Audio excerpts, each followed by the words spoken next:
ধরেন এক দারোগার ভাই ধরা পড়ছে, ধরছে আবার পুলিশেই। এখন ভাই ফোন মারছে দারোগার, দারোগা সাহেব ও ভাই আমি যে ধরা পড়ছি পরকা ধরা। আমি দারোগা হয়েছে বলি আমি কইলে তো ছাড়বই, কিন্তু মান সম্মানটা কতটুক যাবো, যেরকম যাবো না নাই। ও হো সুর এটা দারোগারে ছুড়ু ভাই না, যেরকম ঠিক না। এখন বড় ভাইও জিদ করে বসে না মান সম্মান ডিলেট করবার আমি যাবো না। হ্যাঁ আমি ফোন করলে কাম হবো, কিন্তু মান সম্মান নষ্ট করতে পারবো না আমি, কেন আমি একটা দারোগা। আর আমারই ছুড়ু ভাই তুই এত বড় কাম করে বইস, যেরকম ঠিক না। এখন আমাকে উম্মতের দশা এটি হয়েছে, বড় বড় মুজরিম বড় বড় গুনাহ করে এনে বইয়েছেন, আর দয়া রাসূলের দিকে তাকা হয়েছে। আমার দয়া রাসূল তো শাফাত করবেই, আমার নবীর মজবুর করবেন না।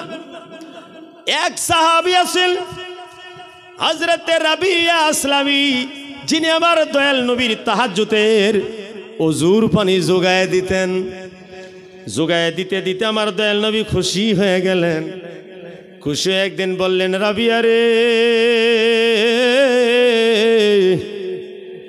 আমি আজকে বড় খুশি হয়েছি, আমার কাছে যদি কিছু সাবার আছে চায়া নাও। রাবিয়া চিন্তা করে দেখলো আমি কি চাই, জমিন চামুন না জামান চামো, আসমান চামো না জমিন চামো, টাকা চামো না পয়সা চামো, ঘর চামো না বিল্ডিং চামো। চিন্তা করে দেখলেন আমি একটাও চামো না, কারণ এই সমস্ত কিছুদিন থাকবে তারপরেই তো থাকবে না। এমন একটা জিনিস চাওয়া যাক যে জিনিসটা নাকি আবাদুল আবাদ পর্যন্ত অসীম কাল পর্যন্ত থাকবে।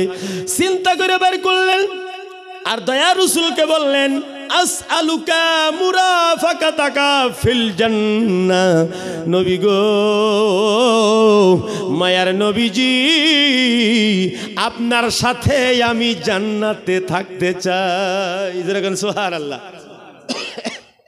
দেখছেন কি দোয়া করছে, ইয়া রাসূলুল্লাহ আপনি যেহেতু বলছেন আজকে দোয়া কবুল হবেই, আমি বিশ্বাস এটাই পাইছি, আপনার সাথে জান্নাতে থাকবার চাই।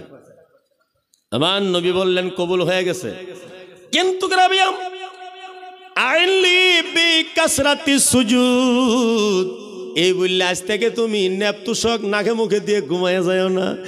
আইনলি বিকাসরাতি সুজুদ, বেশি বেশি সেজদা আজ থেকে করো, যাতে এই দোয়াটাকে কাল কিয়ামতের দিন সম্মান সহকারে আল্লাহর দরবারে হাজির করায়া তোমারে আমি আমার সাথে জান্নাতে রাখাটা সহজ হয়ে যায়। যেরকম সুবহানাল্লাহ। আর আজকাল আমাদের আমি সুন্নি মানুষ, সুন্নি জামাতের ভিতরে একটা গলত নিয়ম বাড়াইছে, পীরের হাতে বায়াত পড়ার সাথে সাথেই যেমন করে রিলিজ পেয়ে লাইল, আজ থেকে নামারও যা কিছুই নাই। আবার এটাও গলত যে পীর মুরিদি নাই, এটাও করবেন না। হক্কানি একজন পীরের হাতে হাত দিয়ে এগ্রিমেন্ট করা যায় আজ থেকে আর বদমাইশি করবো না, এই জন্যই বায়াত পড়া হয়। যেরকম সুবহানাল্লাহ। হক্কানি একজন পীরের হাতে হাত দিয়ে এগ্রিমেন্ট করা যে আজ থেকে নামাজ ছাড়বো না, আজ থেকে বদনজর করবো না, আজ থেকে বাড়ির ফ্যামিলিকে পর্দাত রাখবো, হালাল খাবো, এটাকেই বায়াত বলা হয়। যেরকম সুবহানাল্লাহ। কিন্তু বায়াত মানে উপার্জনের জরিয়া, বায়াত মানে বছরে বছরে টাকার প্যাকেজ একটা দিবা, বছরে বছরে মুসাফাড়া কইরা লাইবা, যেরকম এইরকম নিয়াত হয় না নাই। এই সমস্ত বায়াত কোন কোরআন হাদিসের ভিতরে নাই। বায়াত মানে চুক্তি করা, বায়াত মানে এগ্রিমেন্ট করা, বায়াত মানে আগের থেকে আরো শক্ত হয়।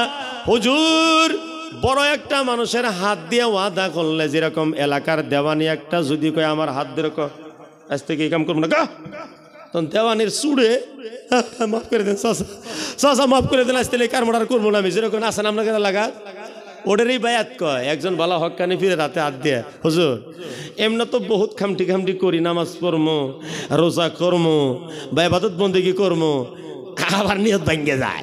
এই জন্য আপনার হাতে হাত দিয়ে চুক্তি করবার চাই, আপনাকে সাক্ষী বানাইতে চাই, এটাকেই বায়াত বলা হয়। যেরকম সুবহানাল্লাহ। আমার দয়ার রাসূল রাহমাতুল লিল আলামিন বলেছেন, ও রাবিয়া আসলামী, তুমি আমার দোয়ার উপরে ভরসা করি, আজ থেকে তুমি নীরবে থাইকো না, বেশি বেশি করে সাজদার মাধ্যমে আমাকে জান্নাতে সঙ্গে রাখার জন্য সুবিধা করে দিও। যেরকম সুবহানাল্লাহ। তাহলে আমি আমার বাড়িটা সাজায় রাখন লাগবো না নাই? আনফুসাকুম ওয়া আহলিকুম নারা, তোমার আওলাদ বলে তোমার জন্য হেদায়াত। আওলাদ বুনিয়াদ আপনার আমার জন্য হেদায়াত, তারা ফিতনা হয় কিন্তু হেদায়াত হয়। যেরকম সুবহানাল্লাহ। একটা ছোট পিচ্চি বাচ্চি রাস্তাত কানতেছে, হযরত ইব্রাহিম আদহাম রাদিয়াল্লাহু তাআলা সেদিক দিয়ে যায়, যাইতে কয় ছোট্ট বাচ্চি মাসুম বাচ্চি দেখতে তো সুন্দর, কান্দো কে মা? কয় কান্দি আমি শুনছি একজন ব্যক্তির মুখে, ওয়াত্তাকুন নার আল্লাতী ওয়াকুদুহান নাস ওয়াল হিজারা, সেই জাহান্নাম থেকে বাঁচো যে জাহান্নাম জ্বলাবার জন্য মহান আল্লাহ পাথর আর পাহাড়কে ব্যবহার করবেন। কই এই আয়াতের উপরে কান্দনের তো কোনো কথা নাই, এটা তো কান্দার কোনো ব্যাপার নাই। কই কান্দার ব্যাপার এই জন্যই, কাল কিয়ামতের দিন পাথর এবং পাহাড় দিয়ে আল্লাহ জাহান্নাম জ্বলাইবে। পাথর আর পাহাড় পাথরের কথা কইছে, মানুষের কথা তো কয় নাই। তখন সে পিচ্চিটায় কয়, আমি বাড়ির দেখছি আমার মারে বড় বড় খড়ি জ্বলাবার জন্য আগে সুডো সুডো খড়ি দিয়া আগুনটারে টিকায় নেয়, তার উপরে বড় বড় বাদাম ছেড়ে দেয়। যেরকম ঠিকই না? কয় আমি যখন মারে দেখছি এইভাবে আগুন জ্বালাই, তখন আমার মনের ভিতরে ধাক্কা লাগছি, আল্লাহ রাব্বুল আলামিন জাহান্নাম জ্বলাইবে আর সেই জাহান্নামের ভিতরে মানুষ ডালবে। ওয়াইদ্দাত, জাহান্নাম সাজানো হয়েছে যারা নাকি আল্লাহকে ইনকার করে। তখন আমার মনের ভিতরে ধাক্কা লাগছে, জাহান্নামের ভিতরে বড় বড় খড়ি লকড়ি পাথর পাহাড় দেওয়ার আগে ছোট ছোট পাথর ছোট ছোট বাচ্চা বাচ্চি মানুষ দিয়ে যদি আগুন জ্বালানি শুরু করে, আমার সেই কথা মনে পড়েছে। এই জন্য আমি কাঁদছি। হযরত ইব্রাহিম বিন আদহাম রাদিয়াল্লাহু তাআলা আনহু টাক লেগে গেল, হায় রে, এই যে একটা ছোট বাচ্চি কিছুই এখনো দুনিয়ার আব্বা বুঝে না, কিন্তু জাহান্নামের ওয়াজ শুনে তার মনটা নরম হয়ে গেছে। আর আমরা 3 ঘন্টা 4 ঘন্টা ওয়াজ করার পরও মানুষের মন নরম করতে পারি না, নম্রতা ভদ্রতা আনতে পারি না। ইয়ার মুসলমান, আমি আর বেশি সময় ওয়াজ করব না, কারণ আমি যদি আসল ওয়াজে চলে যাই তাহলে আমার অনেক সময়ের দরকার পড়ে যাবে। আমার দয়াল নবী বলেন, আমি হলাম তোমাদের জন্য রহমত বরকত, আমি কোনোদিন তোমাদের জন্য বদদুয়া করতে পারি না। জোরে কোন আল্লাহু আকবার, আরো জোরে কোন আল্লাহু আকবার। এখন ওই যে আনফুসাকুম যদি হয় তাহলে হলো সবার থেকে বেহতরিন, আর আনফুসিকুম যদি হয় তাহলে তোমার বংশ থেকে আইছেন। আজিজুন আলাইকুম বিল মুমিনিনা রাউফুর রহিম, সারা পৃথিবীর মুমিন থেকে আমার দয়াল নবী বেশি দরদ করে আমার সাথে, আমার এই উম্মতের জাতের সাথে। যেরকম সুবহানাল্লাহ। নবী হলেন জান, নবী হলেন রূহ। কেমনে রূহ এটা বুঝানি সহজ করে দিয়ে। আর আমার প্রিয় দুইটা জিনিস, একটা হলো দৌলত আর একটা হলো জান। দরকার পড়লে দৌলত ছাড়া যায় কিন্তু জান ছাড়া যায় না। যেরকম জান ছাড়া যায়। 3টা মহব্বতের জিনিস হইল দৌলত আর আওলাদ আর আপনার জান। যখন পজিশন বদলে যায় তখন মানুষের দৌলত থুয়ে দৌড়ে, পজিশন বদলে যায় আওলাদ থুয়ে দৌড়ে, কিন্তু সর্বশেষে জান থুয়ে তো দৌড় দেওয়া যায় না। যেরকম জান থুয়ে দৌড় দেওয়া যায়। এই যে 2020 যখন করোনা আসছিলেন, যেরকম আপনাদের এলাকার ভিতরে করোনা আইছিল না নাই? মানুষ কয়জন মারা গেছে? খুবই কম। কিন্তু যারা বিল্ডিং এর সাইড আমরা দেখালি স্পিয়ার করছে, শিশ করে স্যানিটাইজার করছে, ভেন্টিলেশন বন্ধ করছে, খিড়কি বন্ধ করছে, দরজা বন্ধ করছে। আর কিছুদিন তো খাই নাই, কারণ সবজির সাথে করোনা আইব, এই বেড়ালাই আগে মরছে। যেরকম ঠিক না? মহান আল্লাহ বলেন, মৌত থেকে বাগলে হইব কি? মৌত যে তোমাকে পিছনে পিছনে যায়। আর চর সাফরির ভিতরে শিশ করে স্যানিটাইজারও করে নাই, বেড়াবোড়াও নাই, দাওয়াত জাফত ঠিক সেই খাইছেন, আর্মি পুলিশও বেশি আসে নাই। যেরকম ঠিক না? করোনায় মানুষ মরার হার চোরের ভিতরে খুবই কম। এর দ্বারা জানা গেল মৌত আসলে শিশির দিয়ে কাজ হয় না। যেরকম হয় এই 2020 যখন করোনা আইলো রে ভাই, যখন পুলিশের দাবরা দাবরি শুরু করলেন, যেরকম মানুষে মাছ থেকে গোস্ত থেকে দৌড় দিছে না নাই? দিছে না নাই? তারপরে যদি পজিশন বেশি খারাপ, তখন সঙ্গে যেটা আইছে সেটা আওলাদে হোক না কেন, এই তোর দৌড় একটু আসতে, আমি জোরে যাই, কারণ যান বাঁচান লাগবে তো আমার। মাছ গোস্ত থেকে দৌড়, সঙ্গে ডারে থেকেও দৌড়। এখন আছে খালি কোনটা জানডা। যেরকম ঠিক না?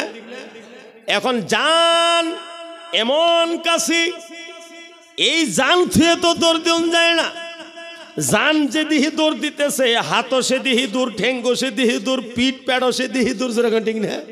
তার মানে জান থেকে জুদা হন যাইতেছে না। যেরকম গুড় মিঠাই থেকে মিঠা জুদা করুন যায় না, চিনির থেকে মিঠা জুদা করুন যায় না, তদুরূপ শরীর থেকে জান গুদা করলে তো আমরা শেষ, যেরকম ঠিক না? আল্লাহ রাব্বুল আলামিন বলেন, নবী হলেন তোমাদের ঈমানের জান, নবী হলেন তোমাদের ইবাদত বন্দেগীর রূহ। নবীকে যদি জুদা করে দাও তোমার ইবাদত বন্দেগী খোকলা হয়ে যাইবে। নবীকে যদি জুদা করে দাও তোমার ইবাদত বেকার হয়ে যাইবে। নবীকে যদি জুদা করে দাও তোমার নামাজ রোজার কোনো অর্থ থাকবে না। আমার দয়াল নবীজিকে রূহ হিসাবে গ্রহণ করে নেওয়া লাগবে। আলা হযরত আজিমুল বরকত বলেন, ও জো না থে তো কুচি না থা। উর্দু কবিতা শুনতে বোঝা যায় না, কিন্তু মজা তো একটু হইলেও লাগে, যেরকম লাগে না নাই? এই মজাটাই তো আল্লাহ চায়। ও জো না থে তো কুছ না থা, ও জো না হো তো কুছ না হো, জান হে ও জাহান কি, जाने है तो जहान है, जाने है तो जहान है। আমার দয়াল নবী আমার জান, নবী আমার উম্মতের বাঁচাবার জন্য হর কিসিমের তালিম দিয়েছেন, যেরকম দিছে না নাই? আমার দয়ামি কোনোদিন রাগ করে নাই, গুসা করে নাই। আপনি কেন রাগ করেন ভাই? রাগ গুসা করে দিন ইসলাম চালাইবেন? মসজিদ নববীত এক ব্যক্তি যায় পেশাব করে দিছে, নাম হলো জুল খোয়াইসারা, যেরকম সুবহানাল্লাহ। জুল খোয়াইসারা নতুন করে মুসলমান হয়েছে তো দয়া রাসূলের সম্মুখে যে ওয়াজ করে, আল্লাহুম্মা রহামনি ওয়ারহাম মুহাম্মাদান ওয়ালা তারহাম গায়রি বা গায়রা।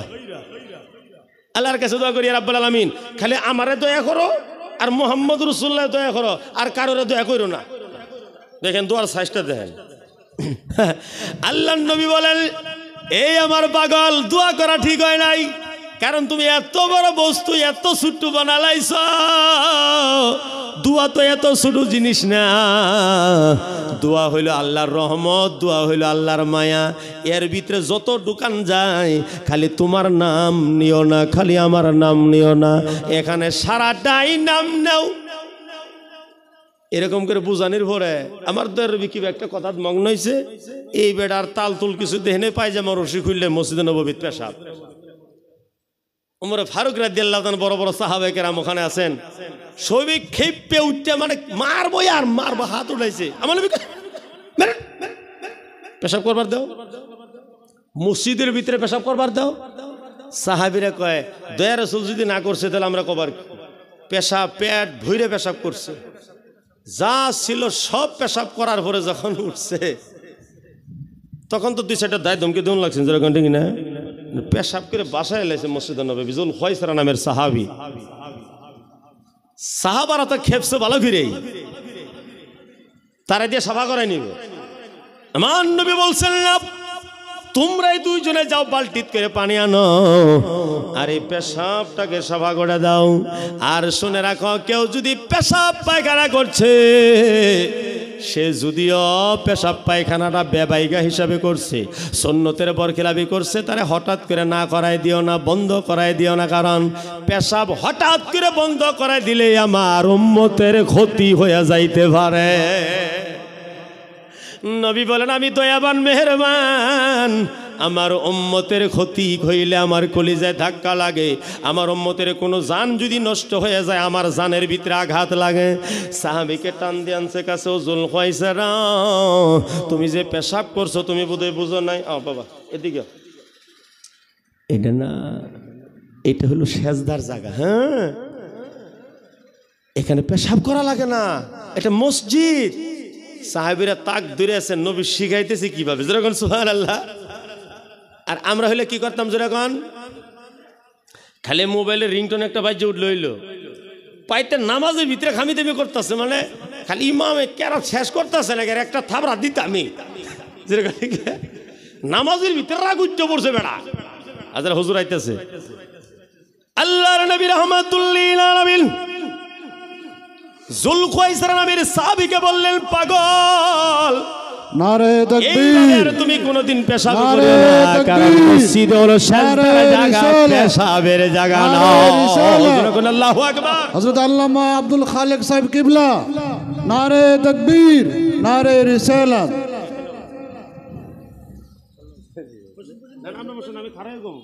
আমরা এই জায়গার মানুষ। তো যারা হোক ইনশাল্লাহ, এখন 12টা বেজে গেছে, এত সুন্দর চেহারার অধিকারী